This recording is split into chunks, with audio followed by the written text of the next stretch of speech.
Control మీటింగ్కి వెళ్ళిన తర్వాత వాళ్ళు చెప్తుంటే స్టేజ్ మీదకి వచ్చి ఇట్లా మాట్లాడే టైం ఒకటే చూస్తున్నా. ఆయన ఏం చేసిండు, నేను ఏం చేయలేదు. ఆయన ఎందుకు అన్ని లక్షలు సంపాదిస్తుంటే నేను ఎందుకు సంపాదించలేకపోతున్నాను. ఆయన చెప్పింది చెప్పినట్టు వినుకుంటా నేను డైరీ అయితే రాయలేదు, కానీ లాస్ట్ చైర్లో కూర్చున్నా. ఎందుకంటే నాకు జర్నీ వాడాక ఫుల్ మోషన్స్ పెట్టినాయి. ఢిల్లీలో బాత్రూమ్ పక్కనే కూర్చున్నా, పోయి ఇప్పుడు కూడా అంగంత లోపలికి పోవాలి, బయటకు రావాలి. అట్లాంటి సిచ్యువేషన్లో వినేసి వచ్చిన.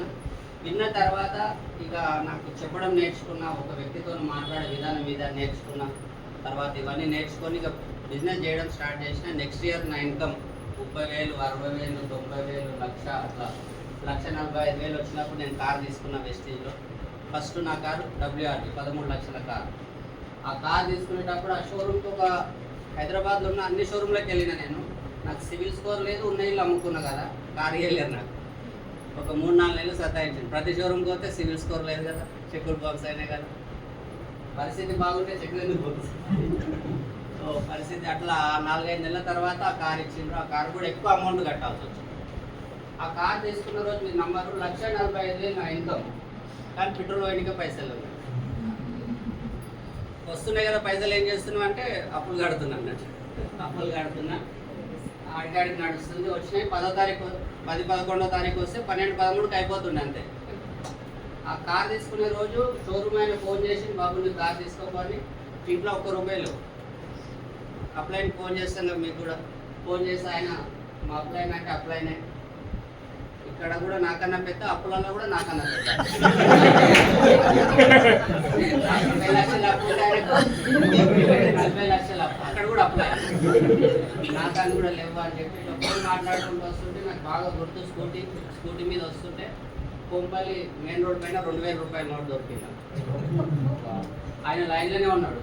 ఆయన ఏమంటాడు, నేను కూడా లైన్లో ఉన్నా, నీకు పోయి నాకు పోయి. అట్లాంటి సిచ్యువేషన్ వెస్టీజ్లో. ఒకసారి ఆలోచించండి, నేను ఆ అప్పులు భరించలేక ఇల్లు అమ్మేసిన అని చెప్పేసి నేను ఇంత ఈజీగా చెప్తున్నా. నువ్వు ఉన్న ఇల్లు అమ్మగలుగుతావు, నీకు అంత ధైర్యం ఉందా? నేను ఎంత స్ట్రగుల్ ఫేస్ చేసి ఉంటా లోపలికి. ఇంకొకటి, నాకున్న ఏకైక ఆస్తి, ఇంకా ఏం లేదు, ముందేం లేదు, ఏకైక ఆస్తి అమ్మగలుగుతాను.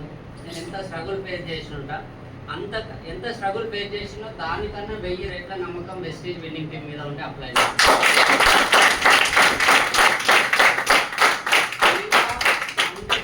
సక్సెస్ కావచ్చు. ఎందుకంటే చాలా మంది అవుతుంది ఆ స్ట్రగుల్.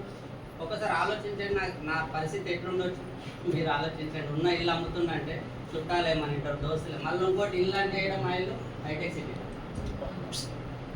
ఎవరైనా ఇల్లు అమ్ముకుంటారా? ఇక మా చుట్టాలలో నాతో పాటు వెస్టీలో పనిచేసిన వాళ్ళకి ఫోన్ చేసి మరీ తెచ్చానంట. ఆడు ముందు కారు అమ్ముకున్నాడు, ఇప్పుడు ఇల్లు అమ్ముకున్నాడు, మిమ్మల్ని కూడా వాళ్ళు ఎన్ని రకాలుగా చెప్పారు, అన్ని రకాలుగా. అట్లాంటి సిచ్యువేషన్లో ఉండే నేను.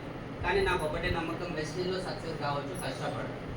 నేను డిసైడ్ అయింది ఏంటి, ఎవరు విన్నా ఎవరు వినకపోయినా నేను వెళ్ళి ప్లాన్ చెప్తాను. ఈయనకు ప్లాన్ చెప్తా, ఈయన ఇంటడా ఆయన అదృష్టం. నేనైతే ఇంకో ఆయనకు ప్లాన్ చెప్తా. ఆయన ఇంటాడు, ఆయన అదృష్టం. ఇంకో ఆయనకు ప్లాన్ చెప్తా, ఇంకో ఆయనకు ప్లాన్ చెప్తా. అట్లా రోజుకి 10 మంది కలిసిన, 15 మంది కలిసిన, 20 మంది కలిసిన, 25 మంది అట్లా కలిసిన రోజులు ఉన్నాయి. అట్లా కలవంగా ఈరోజు చూసుకుంటే నా చెక్కు దాదాపు 18 లక్షలకి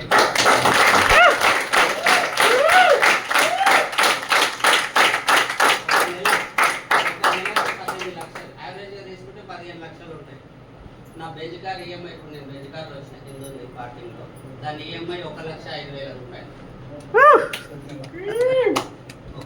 ఒక సాధారణ ఒక ట్యాక్సీ డ్రైవర్ ఈరోజు బెంజ్ కార్ కొన్నాడు, దాని ఈఎంఐ ఎంత అంటే ₹1,05,000.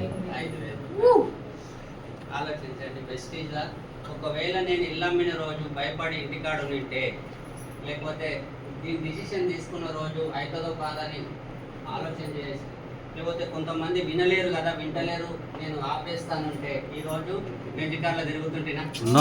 ఒక్కసారి ఆలోచించండి. నాకు చాలా మంది అన్నారు, ఇక్కడ మల్లె సార్ ఉన్నాడు, మల్లె సార్కి నేను స్కూటీ మీద వచ్చి చెప్పిపోయినా, ఎక్కడ హైటెక్ సిటీ, ఎక్కడ ఉప్పల్, 40 కిలోమీటర్లు ఉంటుంది, ఆల్మోస్ట్ 40 కిలోమీటర్లు స్కూటీ మీద వచ్చి చెప్పిపోతే ఆ రోజు మల్లె సార్ రాలేడు. ఏమన్నాడు, నీకు ఎంత వస్తుందో నాకు కూడా అంతే ఉంది సీను అన్నాడు. చేయకని చెప్పలేడు, కానీ బాగుంది సీను, నేనైతే హ్యాపీ ఉన్నాను. నా క్లోజ్ ఫ్రెండ్ ఆయన కూడా. నేను ఆయన కోసం ఆగలేదు, నేను పని చేసుకుంటూ వెళ్ళిన. ఆయన అదృష్టంలో ఉంది, మళ్ళీ ఆయన వచ్చింది ఇప్పుడు 3.5 లక్షల చెక్. నాకేమనిపిస్తుంది అంటే ఈ సిచ్యువేషన్ నేను ఎందుకు చెప్తున్నా, మల్లేష్ సార్ గురించి చెడు మంచిగా కాదు. సిచ్యువేషన్ నేను ఎందుకు చెప్తున్నా అంటే మల్లేష్ సార్ తర్వాత నా సక్సెస్ చూసి వచ్చిండు, కానీ ఒకవేళ నేను ఆ చెక్కులు ఆ కార్లు పెట్టుకుంటూ వస్తుండేనా, నాకు అదే మనసులో ఉంటుంది. ఇక్కడ ఉన్న ప్రతి ఒక్కరికి నేను చెప్పేది ఏంటంటే మనని చూస్తూ ఉంటారు ప్రతి ఒక్క వ్యక్తి. మనం సక్సెస్ అయ్యి ఏదో ఒకటి పోస్ట్ పెడుతుంటే 10,000 15,000 కారా ఏదో ఒకటి పోస్ట్ పెడుతుంటే వాళ్ళకి ఆపద వచ్చిన రోజు వాళ్ళ నలుగురు ఉన్నారు 100% సక్సెస్ అవుతామని వస్తారు.